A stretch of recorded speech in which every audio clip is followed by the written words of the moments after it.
মৌলবাদী মৌলবাদী বলে আমাদের বিরুদ্ধে প্রপাগান্ডা ছড়াবে না। মৌলবাদী এসেছে মূল থেকে।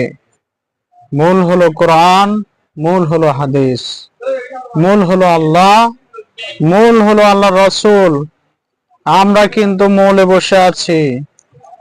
আগায় বসে তোমরা বেশি লাফালাফি করবে না, মূল থেকে একটু ঝাঁকি দিবে।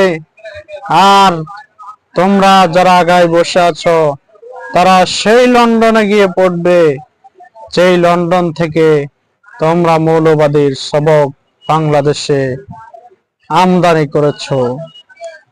মনে রেখো, বাংলাদেশের মুসলমানদের এক বিন্দু ইমানি শক্তি থাকতে বাংলার এই জমিনে তোমাদের লন্ডন আমেরিকার চক্রান্ত আমদানি করা বিভিন্ন মত এবং মতাদর্শকে বাংলার জমিনে কায়েম করতে দেওয়া হবে না।